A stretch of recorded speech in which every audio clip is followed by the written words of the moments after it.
And so magandang araw ulit, engineers. I'm Engineer John Carlo Valentas from CE Structural Concepts sa YouTube.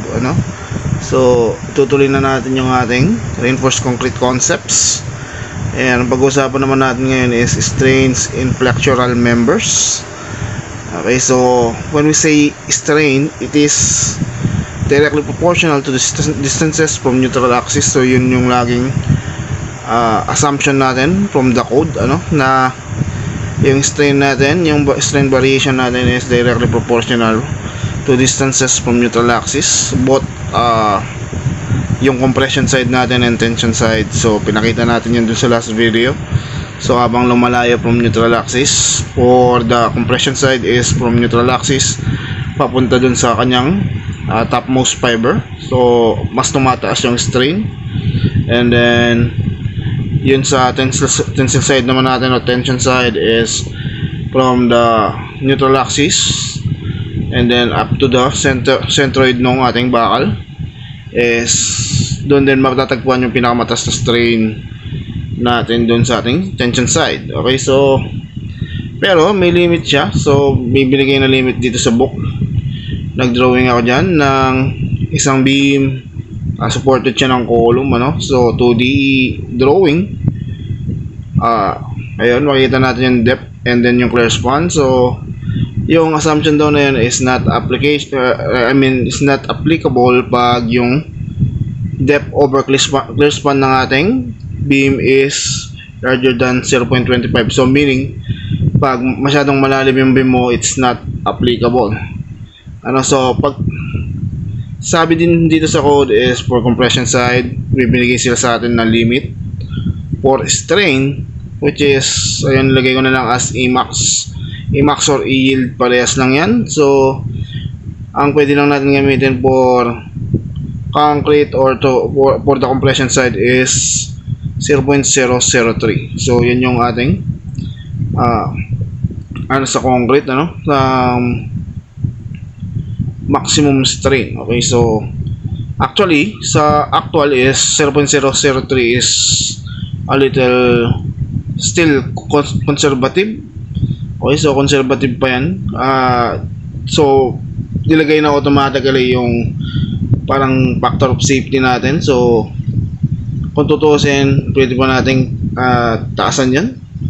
Okay, pero dyan na nilimit ni code para mas safe tayo dun sa ating pagdidesign. Okay, so for tension side, so common sa atin is grade 60 steel, or for any prestressed concrete, binigyan tayo ng E-yield or strain yield 0.002. so ayun, medyo nabura lang siya. Ayusin ko. Nasaan na ba yung aking pentel pen? Wait lang, hindi ko alam bakit nabura. Hindi naman nabura kanina yan. Ayusin natin. Yeah. Okay, so that's better. Okay, so as you can see, 0.002 yung sa ating steels. And then yung dalawang yan yung tinatawag nating balance condition. So parang limits yan, So kailangan nating mag-yield yung into strain of 0.003 si concrete, while si steel naman is mag-yield at 0.002 strain. Okay, so that answers the question actually dun sa issue about putting more steel to make the structure stronger, which is actually wrong. So may mga issue ganyan na pinupost sa social media, mga sikat na pages about construction. So may mga tao daw na nagsasabi na kaya nilang gawin yung ginagawa ng mga design professionals. They will just put more steel, para palaksin daw yung ating structure. So parang ginagawa nilang common sense yung trabaho ng mga professional. Unang-una po sa lahat, hindi magiging economical yun, napakagastos nun. Pangalawa is hindi ganun yung science behind it. Hindi siya basta dinagdagan mo ng dinagdagan ng bakal is malakas na. Okay, so unang-una alalahanin natin hindi lang bakal yung pinag-uusapan natin. It's a mixture of concrete and steel. So isa sa mga yan unang bumigay is magkakaroon na tayo ng brittle failure. Just imagine pag unang bumigay si concrete and then natira si steel, katulad nga nasabi ko before sa introduction si steel. Hindi naman yung katulad ng mga I-beam na ginagamit natin sa structural concepts. Structural concepts structural frames natin. Okay, so hindi naman yan katulad ng mga I-beam na ginagamit as para parts of our foundation or our structural frame. Okay, so reinforced concrete yan, so mas better yan na magkasama ni concrete and steel na dalhin yung ating load. Okay, so imagine pag bumigay una si concrete, so matitira si steel. Okay, our round bars are too slender to resist yung flexure load. Okay, so pagbabakil yan. Okay, yan pagbakil yan biglaan kasi too slender nga And then imagine mo naman pag naunang bumigay si steel, walang strength si concrete sa tensile stress. Kung maalala nyo, ang kaya lang ni concrete is up to modulus of rupture. So tensile strength ni concrete yun. Napag-usapan natin yun doon sa introduction part ng ating reinforced concrete. Okay, so and one of the reasons then is strain. So the more strain, meaning the more na mag-deform yung ating structure, okay, or our member. So kay concrete binigyan tayo ng 0.003, pero dito kay steel is mas mataas. Dun sa 0.002 is mas okay. So meaning nun is mag-fail si concrete at 0.003, and then pag example natin is pag si steel is umabot ng 0.005, then that is actually a ductile behavior. So meaning mas mataas pa dun sa yielding strain ni concrete ni steel yung nabot niya before siya mag-fail. Okay, so ang nangyari nun is nag-deform siya ng marami before failure. So nag-stay siya dun sa matagal, dun sa tinatawag na plateau. I don't know if that's the correct pronunciation for plateau, pero ang pagkakaintindi ko sa plateau is parang nag-stay ka dun sa isang state ng matagal. Okay, so halimbawa nagpapapayat ka, hindi ka makapagpapayat nung ma-reach mo yung isang level or weight, for example 60 kilograms, and then hindi ka na basta-basta makapagpapayat ulit agad dahil nagkaroon ng plateau. So pag ganun din sa steel. So pag umabot ng 0.005 yan, which is yun yung kino-consider natin as ductile behavior.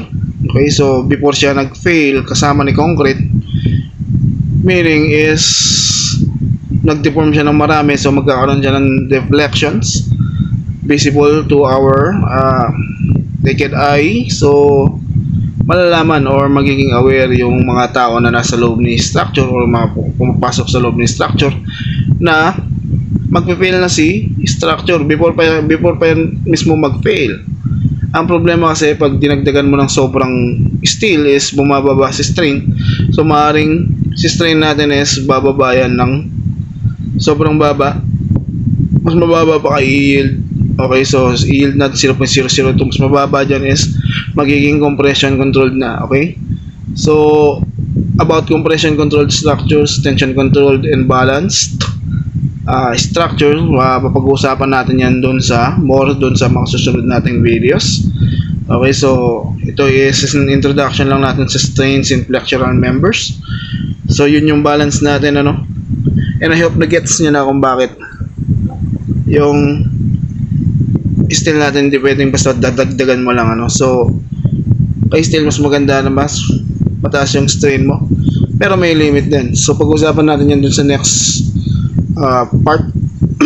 Isasama ko naman dito sa video na to, pero gagawa natin ng panibagong sulat sa Blackboard. Okay, so additional pa yun.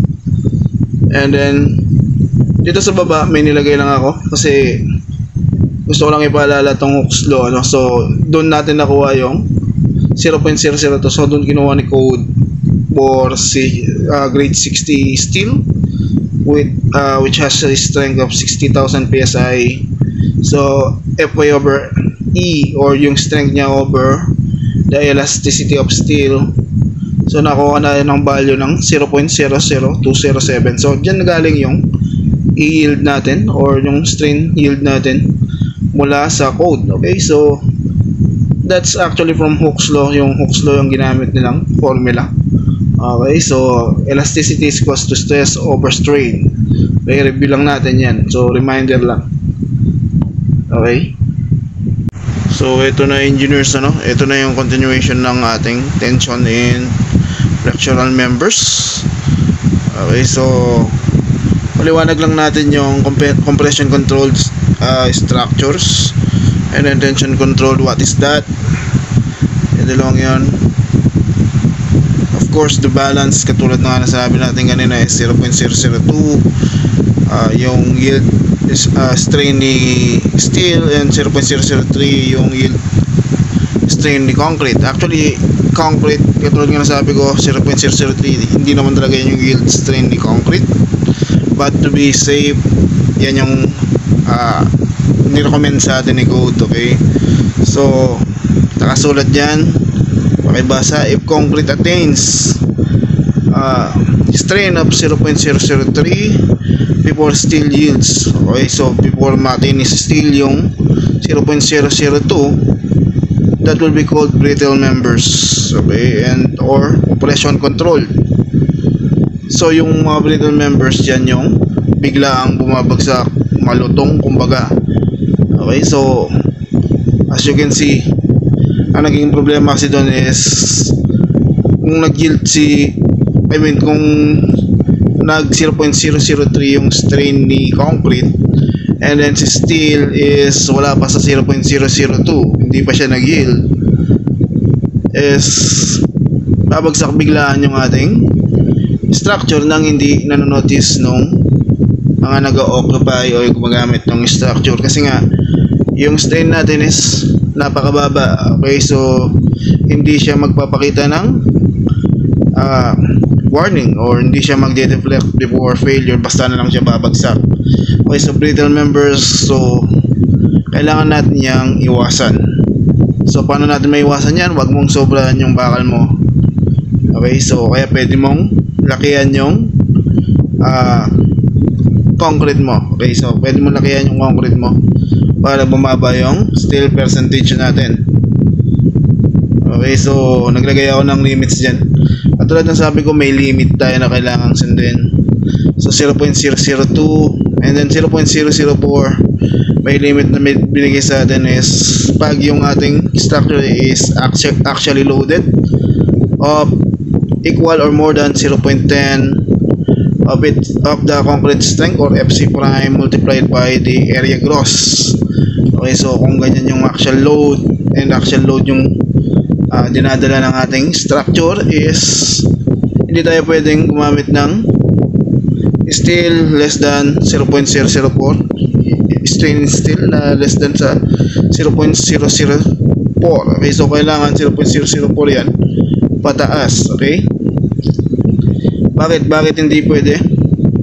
Kasi yung mas mababa sa 0.002, kung titignan mo dun sa left side, okay, may nilagay ako dyan sa taas, is compression controlled actually.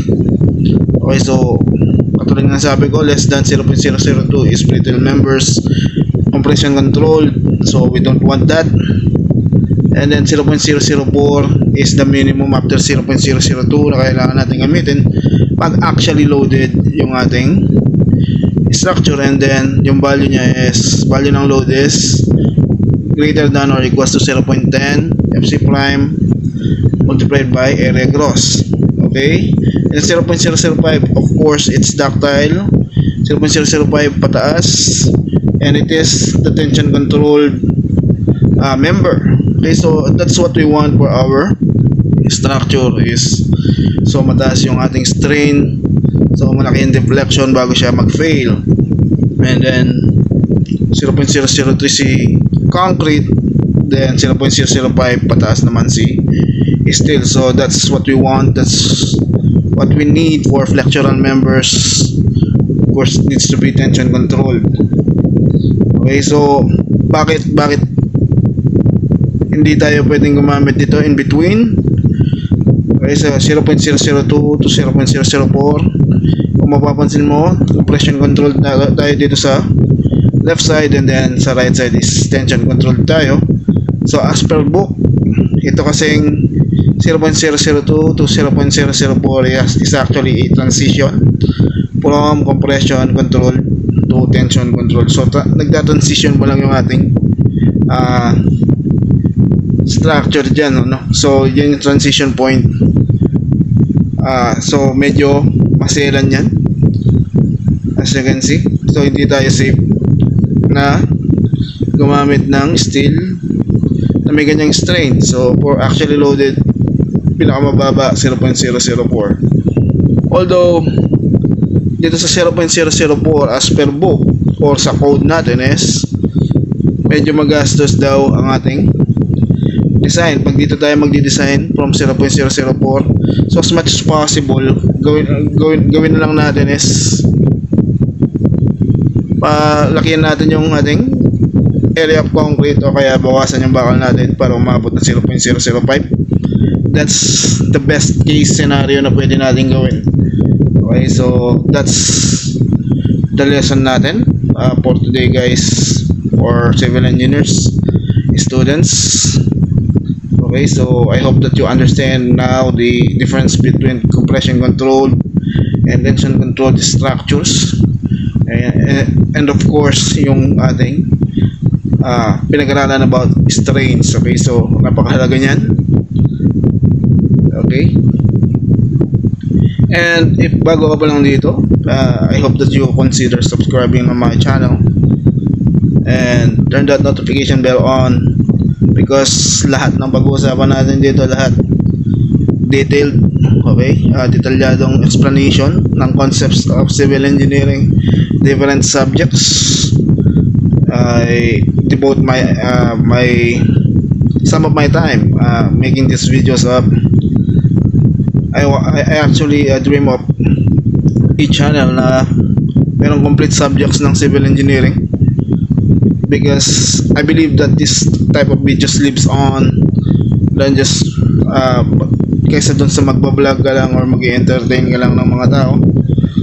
Okay, the values of this kind of videos are eternal for me, of course, dahil ang ating concept, this is science, this is what we use to build our structures, and I hope that you will study as well, you will review, you will equip yourself with these skills that we need to have, because we are professionals, or we are going to be professionals if you are a student. Okay, so masyado na ako maraming sinasabi. That's all. Thank you for watching. Till next time.